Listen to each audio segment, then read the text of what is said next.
Hello from ZTN Studios in Harare, Zimbabwe. Welcome to the National Pulse. Our discussion this afternoon, unpacking the socio-economic impacts of COVID-19 on the poor and vulnerable groups. This broadcast is brought to you by Zim Paper's TV network, ZTN, and our partners, the Zimbabwe Coalition on Debt and Development, ZimCOD. Hello, I'm Andy Hodges. Now, we are facing a global health crisis, unlike any seen before in at least the last 75 years, one that is killing people, spreading human suffering, and upending people's lives. But this is much more than a health crisis. It is a human, economic, and social crisis. The COVID-19 outbreak affects all segments of the population and is particularly detrimental to the members of those social groups in the most vulnerable situations. This includes people living in poverty situations, older persons, persons with disabilities, youth, and indigenous peoples. Early evidence indicates that the health and economic impacts of the virus are being borne disproportionately by poor people. The Zimbabwe Vulnerability Assessment Committee, ZimVac, estimates that 5.5 million people, yes, 5.5 million people, or 38% of the rural population, is currently food insecure, whilst urban food insecurity is now affecting 2.2 million people. There are also fears that most of the players in the informal sector are now falling into the bracket of people living in poverty, considering that they normally rely on incomes from their daily sales. The fact that 3.9 million people in Zimbabwe are involved in informal sector activities compels the country to adjust in order to ensure that the informal sector players are cushioned, especially women, who constitute 54% of the people employed in this sector.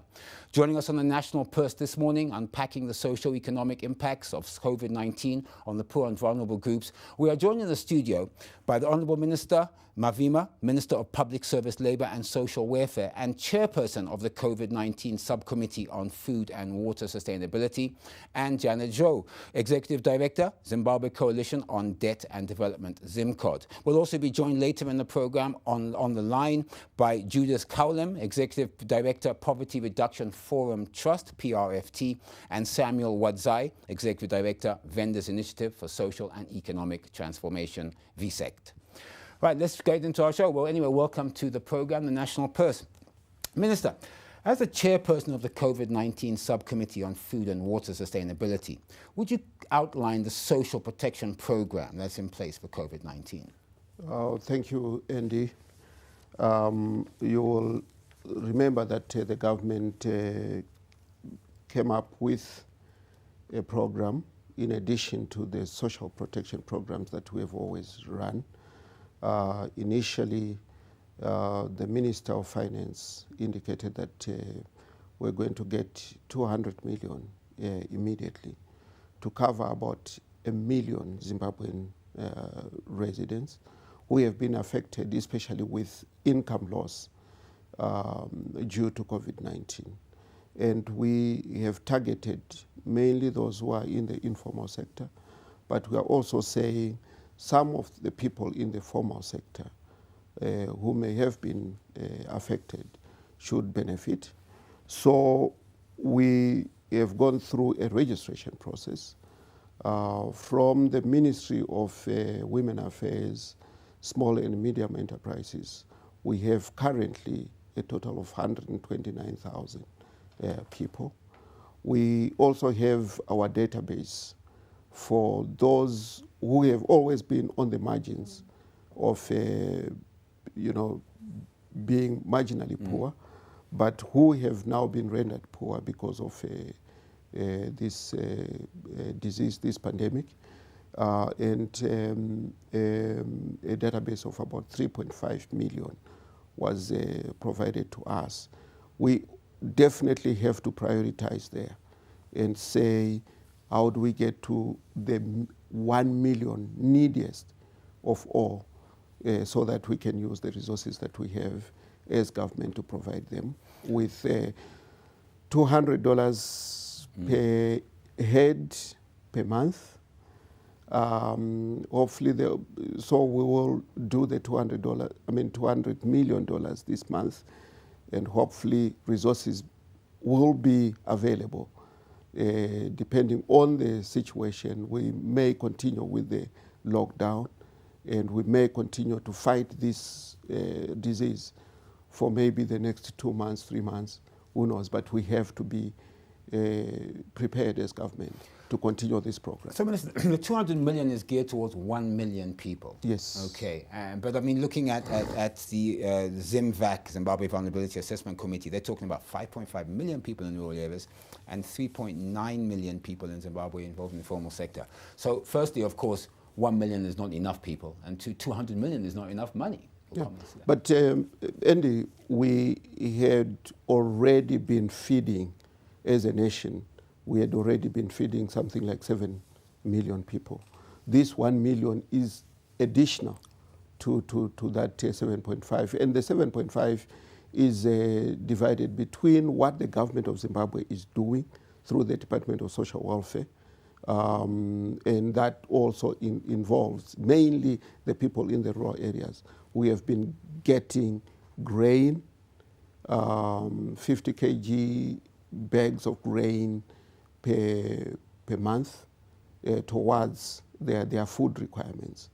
And in addition to that, there is also a cash transfer program where they then use this cash for purposes of buying the extra things that they need for their sustenance.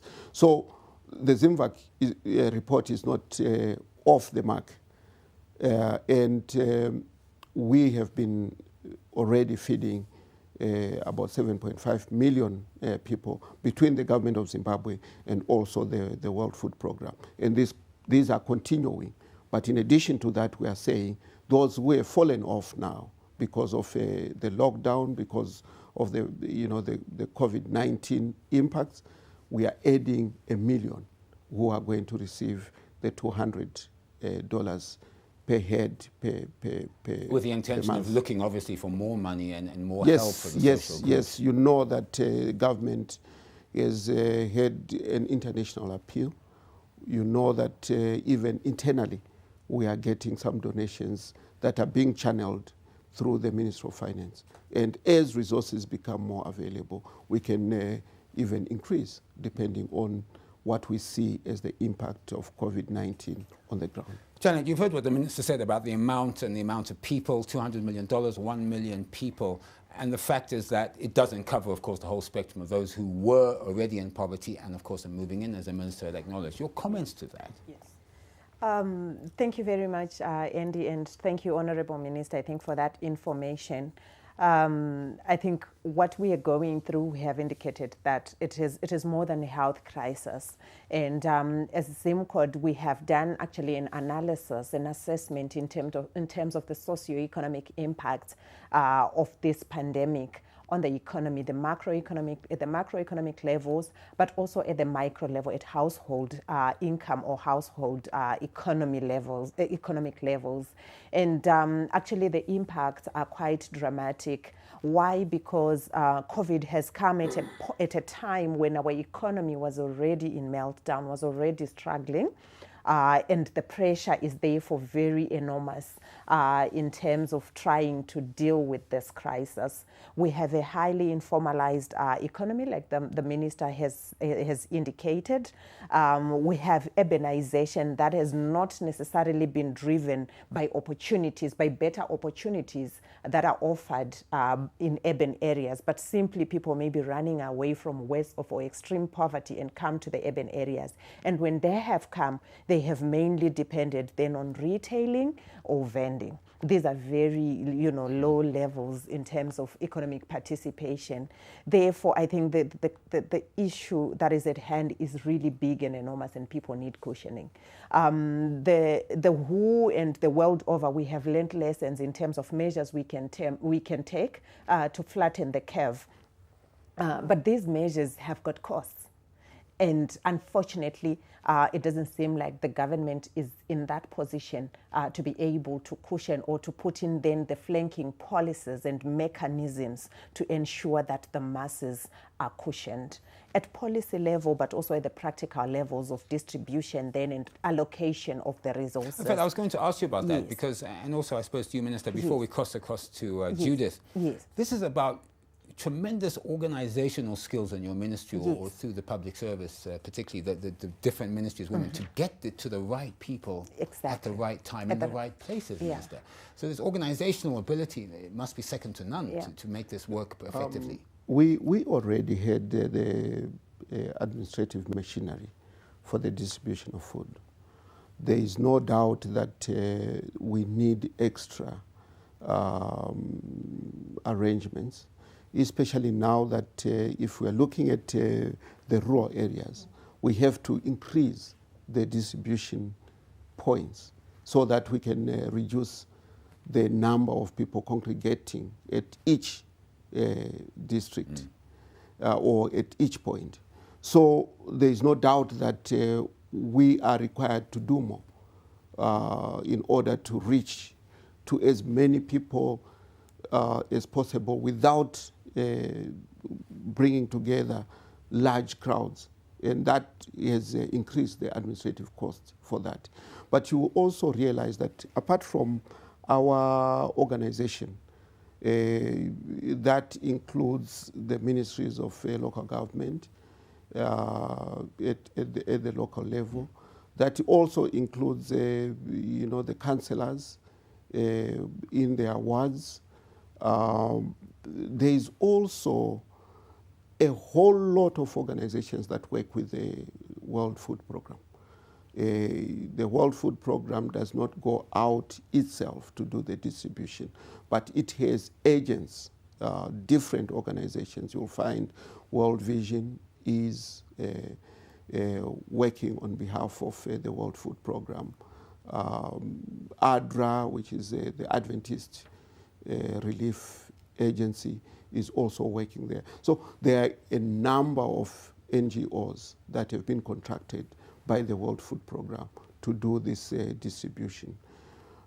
Other issues that are now more taxing include how do we make sure that these people are safe.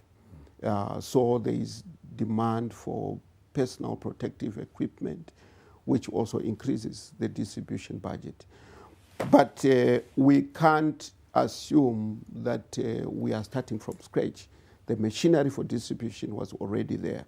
There's only need to make sure that we have additional resources in order to reduce the distance that people have to travel, and also in order to reduce the number of people that are congregating at each one of as you can see here on the set, we're also practicing social distancing. So please, that's the message out there. Social distancing is very important. Janet, you wanted to quickly comment before I move over to Judith? Yes, I just wanted to quickly comment as well, maybe as the minister has also responded in terms of the administrative bits of distributing this 200 million, and of course the many other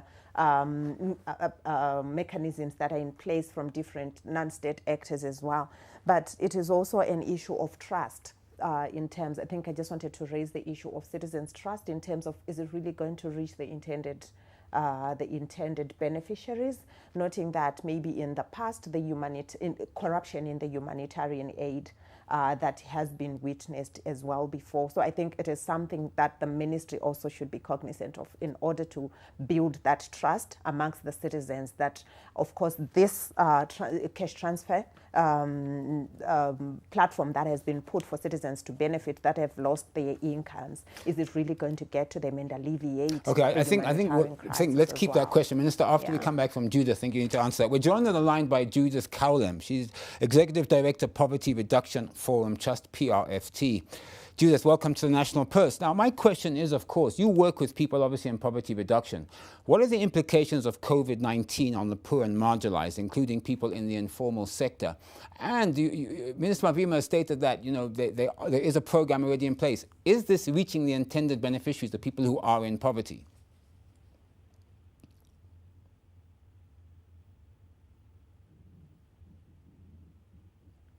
Hello, we're trying to get hold of Judith Cowlem. Okay, well, we'll get back to her when she's we'll get back to her when she's online. Minister, I think that is this question of trust, the question that the money, the food is there, the supplies may be there in the district offices. Yeah, when it comes to issues of corruption, rent seeking, we cannot talk in terms of conjecture, in terms of assumptions. As far as the Department of Social Welfare is concerned, I don't think we have had serious issues of corruption. There's been theft here and there. We are always auditing the resources that we get out there. Where we find that maybe some of our staffers have misappropriated either funds or the supplies themselves, we deal with them. But we can't assume that there's been massive corruption in that sense. And with this new program, we have really decentralized the registration of the people involved who are going to benefit. We have made sure that the local authorities are identifying people in their respective local authorities. We have made sure that the ministry that is responsible for small to medium enterprises, and which also has databases of people operating in the informal sector, is involved. The intention is to say the neediest Zimbabweans should benefit. We need, as government, to continue to monitor that it is those people who are benefiting. I mean, let's be clear. There is no discrimination either, is there? There's no partisan politics. This is for every Zimbabwean, because I think some people believe this. You know, a political party that politicizes the issue of food distribution is a political party that doesn't want to build its support base. Okay, Minister, I'm just going to, I've got Judith, please, because I'd like you to finish that answer because it's important for people.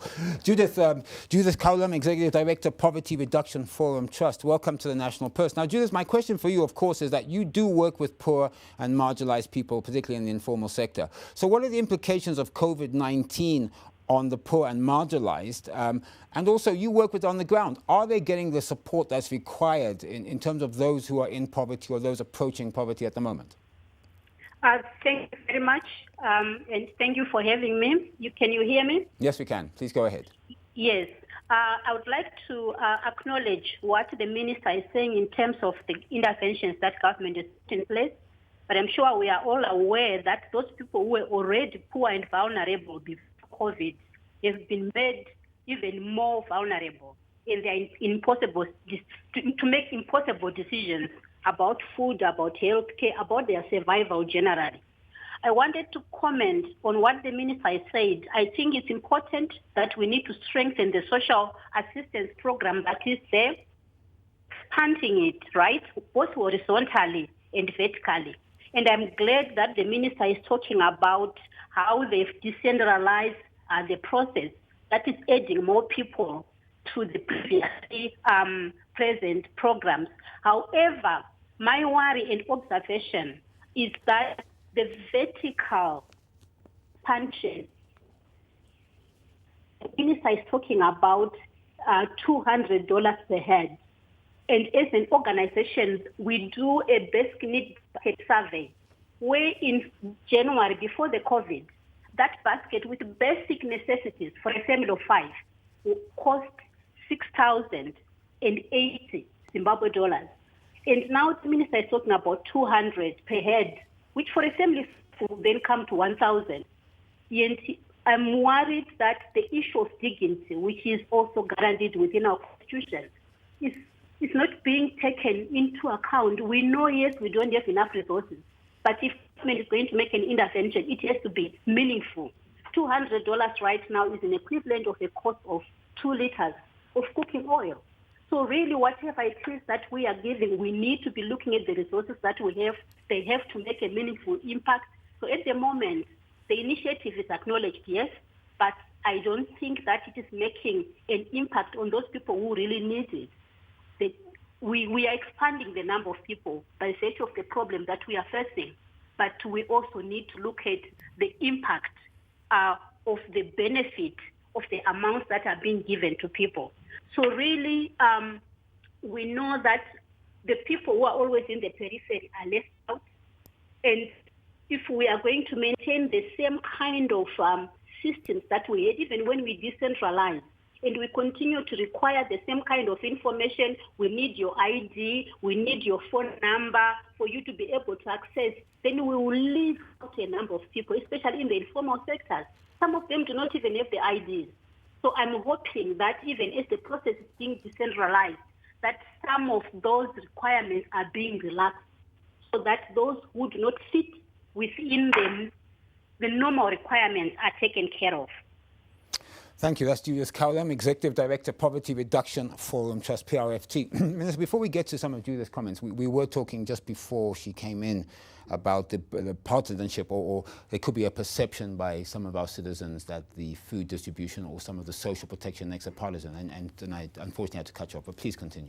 No, in actual fact, Andy, there will always be accusations that food distribution is done on a political basis. But look at this. The ruling party is ZANU-PF.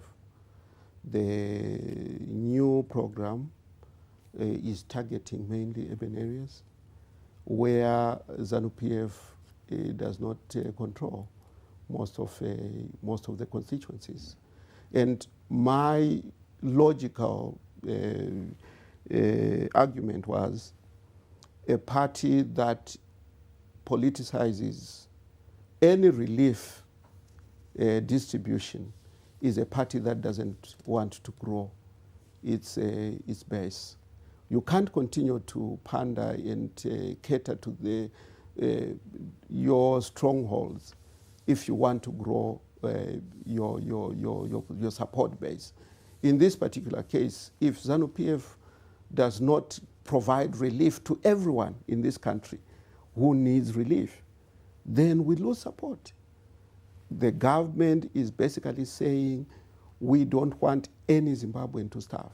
And it will be a pity if a Zimbabwean starved because they have a political inclination that is different than the ruling party or the current government in this country.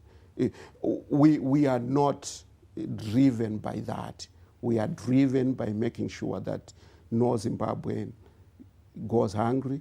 We are driven by the fact that every Zimbabwean citizen should be catered to. And is that's the message that's out there in the district offices with the councillors, wherever they may be? It is. And remember, almost half of the people who are getting relief are not getting it from government. They are getting it from the World Food Programme. Unless people want to say World Vision, ADRA, and all these other organizations are also, playing the political game. In actual fact, even the government or the ruling party would also be concerned to make sure that there is no politics that is also being played by the NGOs. Janet, in fact, it's a good point there. The role of non-state actors in the fight against COVID-19, especially in meeting social welfare needs. I think the Minister alluded to the World Food Programme and so on. What is the role? Is it effective? Are these non-state actors working well with government to achieve the required objectives? Yeah, sure. Thank you, Andy. I think as Zimbabweans and as Zimbabwe as a nation, for many years, maybe over a decade now, we have depended a lot actually on non-state actors. And when I'm looking at the non-state actors, I'm looking at the intergovernmental organizations that have come through for Zimbabwe in terms of humanitarian aid and in different facets actually of our social sectors. That could be our education. I think we had the expanded education, something we had the enhanced health, something, WASH programs. We have seen a lot in terms of programs in the social sector that are actually being anchored by actually non-state actors, especially non non-governmental organizations. This could be local, but also could be international. I think we've seen non-state actors in terms of business coming in as well over the years, and during this COVID crisis, we have seen a number come as well along. We have seen, for example, Higher Life.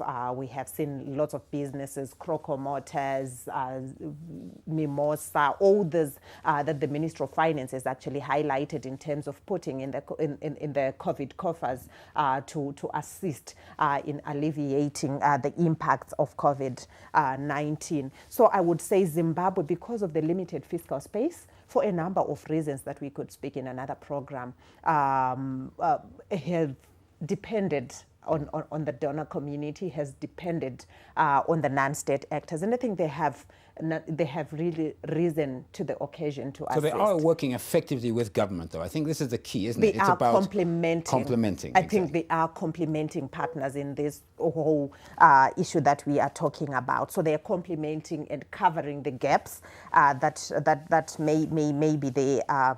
And I think I also wanted to highlight non-state actors in terms of individual citizens and community mechanisms that have also been put in place to help and assist each other. This could be sharing of food. This could be through GoFundMe. I think we have seen one that has been led by Freeman Chari, where they have been mobilizing resources to ensure actually they are targeting rural and those hotspots areas to be able to assist in the healthcare system, our public healthcare system. So the individuals that have also come, I think we've seen St. Ains, those are non-state actors. And Solidarity Trust, for example.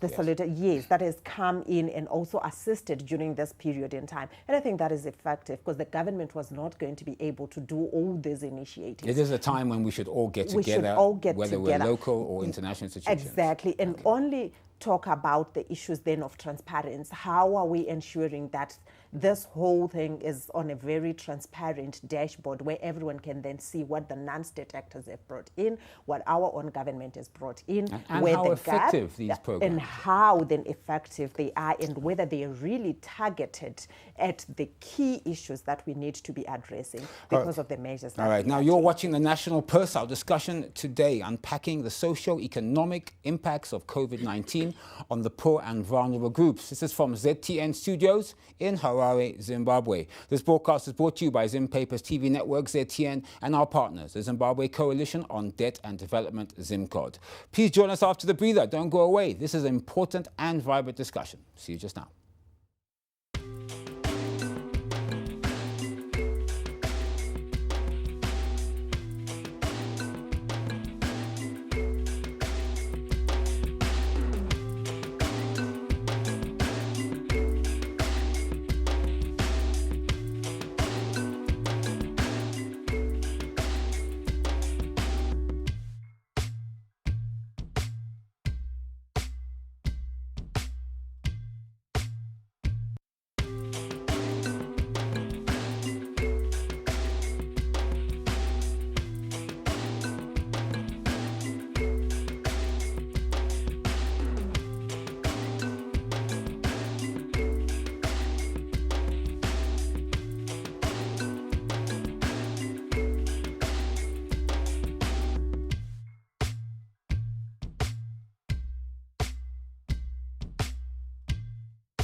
Welcome back from ZTN Studios in Harare, Zimbabwe. This is the National Pulse, our discussion unpacking the socio-economic impacts of COVID-19 on the poor and vulnerable groups. This broadcast is brought to you by Zim Papers TV Network, ZTN, and our partners, Zimbabwe Coalition on Debt and Development, ZimCod. Now, Minister, before the break, we heard from Judith talking about the criteria on procedure for accessing that 200 million, 200 per head, which was the plan. So, and she talked about how some of the things that were needed or maybe needed to access it, people may not have, for example, the ID and proof of residence and so forth. So maybe you could just explain to us the criteria and procedure for selecting the beneficiaries of 200 million and how it's easy to access it or not. Before I do that, let me also mention that the complementarity between government and the non-governmental sector, including even individuals, is not unique to Zimbabwe. It's not unique to developing countries. You find it everywhere in the world. Everywhere in the world, there's almost like a triumvirate now.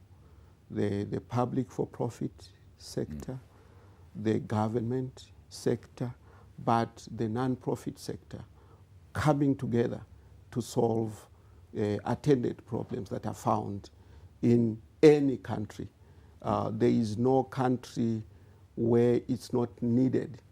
If you look at even the COVID-19 responses of different countries, you'll find that there is this coalition of citizens and government and the private sector. So that's a very good point, because every country in the world, it doesn't matter if you're developed or you're United States or the UK or whatever, they need assistance from these non-government organizations. Then the issue that you asked me about, what we are now doing is, as we do the lease, we are also making sure that the recipients either have a phone, and we register them with the mobile phone operators, or we give them a card which they can use. And remember, these are urban, mainly urban people. So One Money, for example, would give you a line. If you don't have a line, but they will also give you, as an alternative, a card that you can use for that purpose. Okay. The idea is to say, let's give relief to our people. It's not to verify whether someone has an ID or not, but if there is a need, let's provide for that need. If in the process we can also solve other problems like the documentation for these people, then we should go ahead and do that. Okay, so Minister, there's two issues there. So first of all, you mentioned this is urban. So obviously the obvious question would be rural people, what do they do? And two, where should people go to register? I mean, if you're in extreme poverty, where do you go? Let's talk about rural, particularly where the majority of our population lives compared to urban. What should people do? Remember we said the rural, the programs that we have always used in the rural areas are still there. Okay. But this additional one is targeting mainly the urban areas. Okay. Even the peripheral urban areas like your growth points, where informal people are operating, is also there. They go to their local authority, they go to the Department of Social Welfare, they go to the Ministry of Women Affairs, Small and Medium Enterprise Development. So there are a number of channels through which we are saying they could register. How would you prove, I suppose it's a tough question, it's a real question, how would you prove, Janet, that you're in poverty? How does it work from the ministry's perspective? First, maybe you answer and the minister can give us his job. But I come along to the ministry's offices, to different ministries or different district offices, wherever available in the urban areas.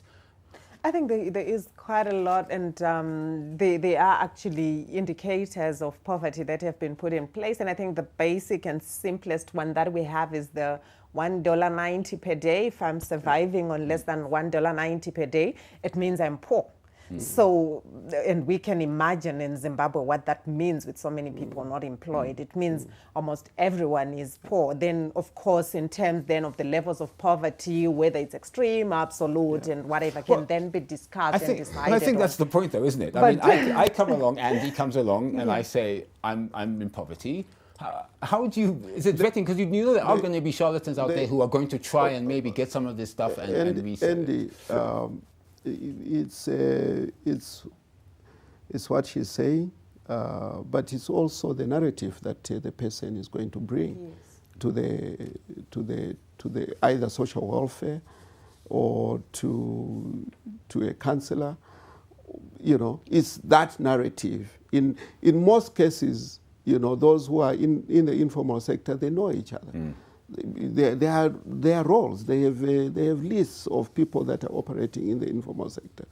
And you don't have to argue with someone who has been selling airtime, and the opportunity to sell airtime is no longer there, you know, or So, someone who has been vending on the street, and that opportunity to vend on the street when everyone is locked down. so hopefully the system will get rid of those charlatans, because unfortunately we have seen chances, if I can call them that, who would take opportunity, take some of the grain that's given on the social protection, the next thing, find it being sold. Exactly. Then it's sold. But anyway, we're joined now by Samuel Wadzai, Executive Director, Vendors Initiative for Social and Economic Transformation Visit.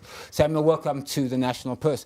Now, Samuel, my question for you is this. Most of the players in the informal sector are now falling into the bracket of people living in poverty, considering that they normally rely on incomes from their daily sales, which of course have vanished during this pandemic. So what initiatives would you recommend that are put in place with regards to the informal sector and vendors? And my second question is, what are the coping mechanisms being implemented by Visit, considering the lockdown? Okay, thank you, my brother, for having me, and we appreciate the invitation by Zimcode to participate in this very important conversation. Before I attend to your questions, let me just also add my voice in terms of some of the issues that were raised previously.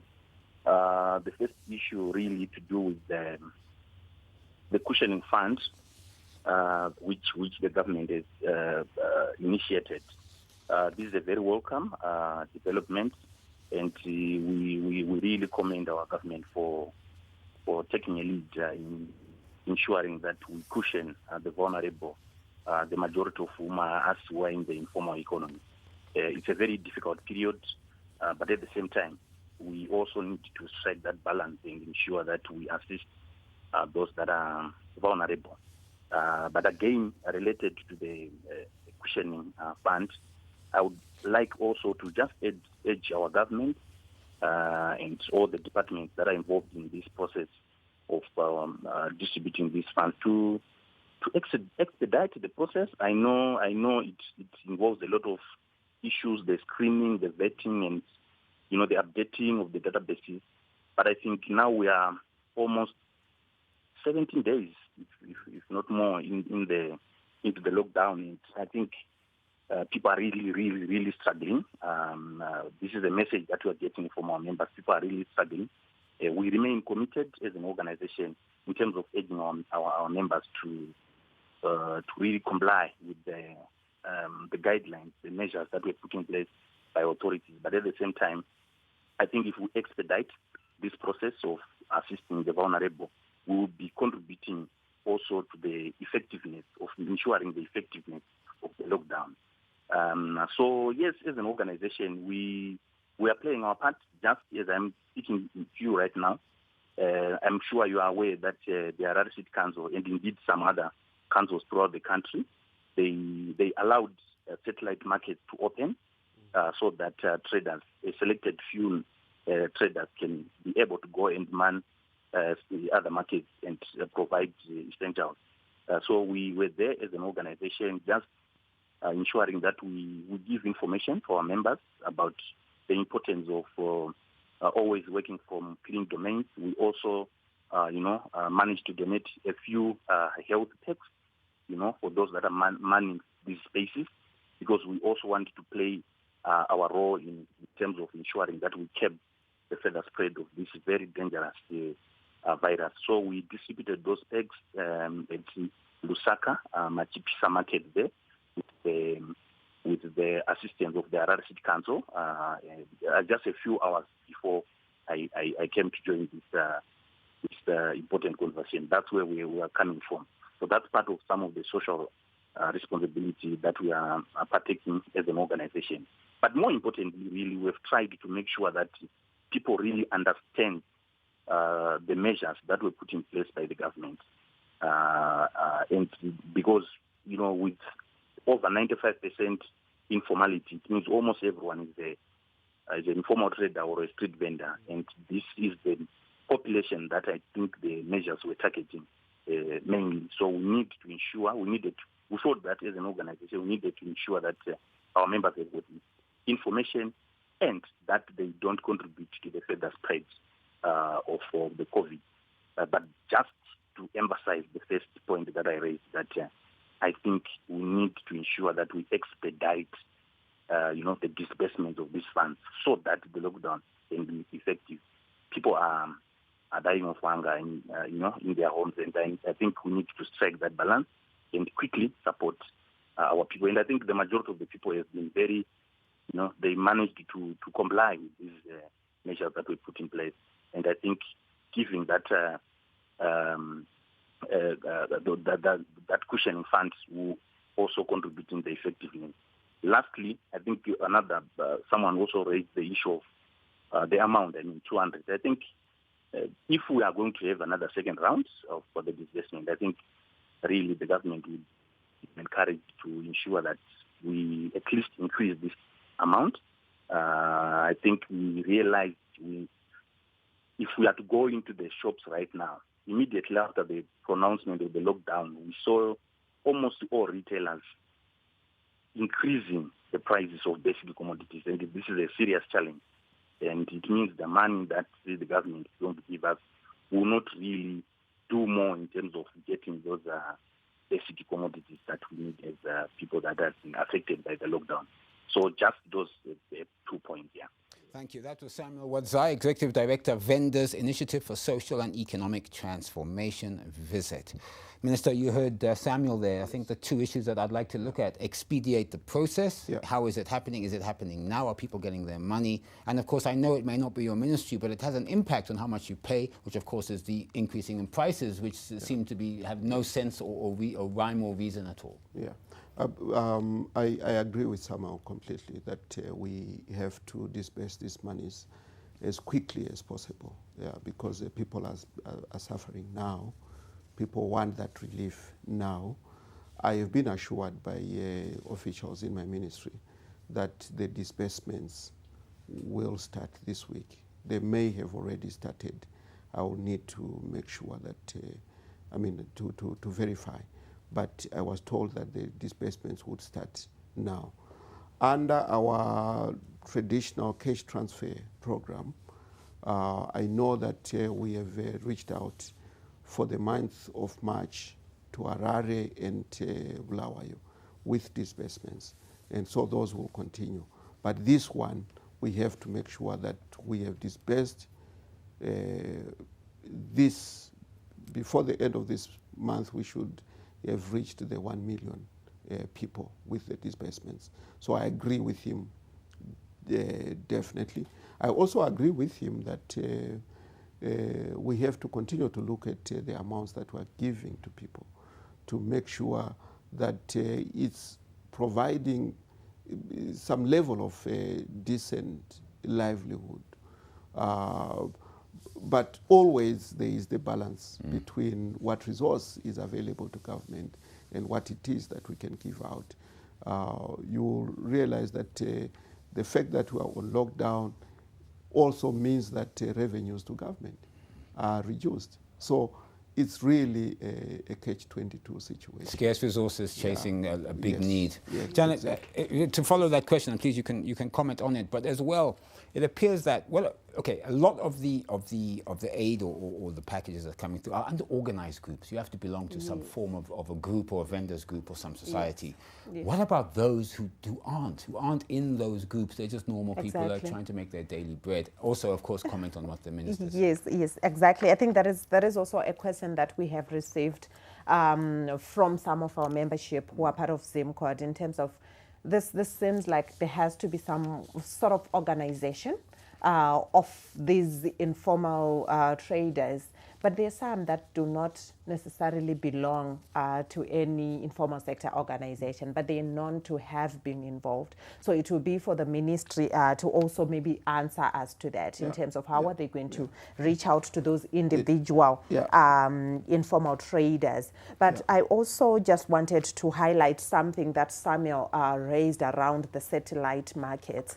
But when we're looking at the socioeconomic impacts of COVID, it's both on the supply and on the demand side. I think this has been shared, and graphically we have seen how that affects the supply side. And in Zimbabwe, I think we have one example when we just started the lockdown in Mtare, where farmers that were trying to supply the markets had their goods confiscated and banned. And we are talking of 5.5 million people in the rural areas facing food insecurity. We're talking about 3.9 million people in urban areas facing the same fate. In as much as, yes, the natural disasters, droughts and the like, and the economic crisis that we are in, I think we really need to be very clear as well in terms of policy. How do we destroy food when we are food insecure, for example? Then my other point is on the satellite markets as well. I was looking at the supply side. But of course, that there was then the president announced that they were essential services, and I hope something is happening. But Mbari Musika is now opened, and women, for example, are selling there. Okay, few that may be manning those markets, but the demand side, are they getting the clients? Are the customers coming? Because you have to have a letter for you to be able. So I'm not too sure in terms of the roadblocks, whether someone can just pass through a roadblock and say, I'm going to Mbari to buy vegetables, for example, or I'm going to Satellite Market to Machipisa to buy vegetables, whether they can do that. I've had an experience myself from where I stay, where the city council actually confiscated vendors' produce, tomatoes, eggs, the little eggs and we have been depending on those local vendors, but they are actually being harassed as we speak. I mean, if I recall, it was 5 kilometers from your homestead, if I'm not mistaken, yes, and you couldn't travel past that. Exactly, but Minister, they're even coming to those residential areas, and it was only on, was it Monday or Tuesday when I witnessed it myself. So we can also see that either the produce is rotting as well because there's no demand, and women and these informal sector traders are going to suffer from this. So we really need to look at it, I think, really from the policy level and then the Fortunately, we're coming to the Minister, but you heard the question about those who fall through the cracks, so to speak, those who aren't part of groups.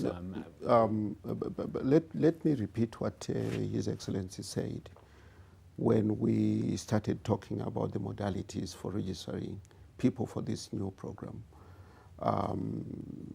Our idea had been, let's use these associations, especially vendors associations, the informal sector. And then the president came back to me and said, aren't you the minister of responsible for social welfare? I said, yes. Then he said, in addition to these groups, you have to make sure that your social welfare program has been expanded to make sure that you are taking care of every Zimbabwean who is in need.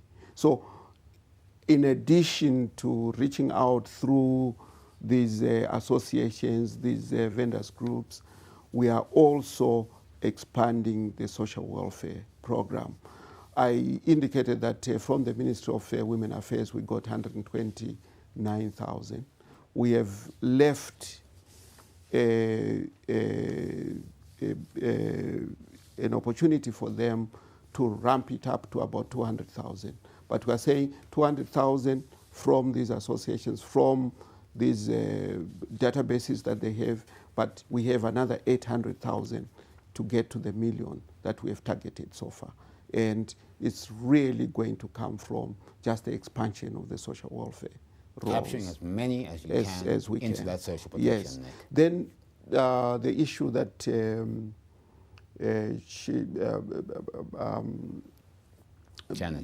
Janet referred to some extent, Samo, of the vendors markets.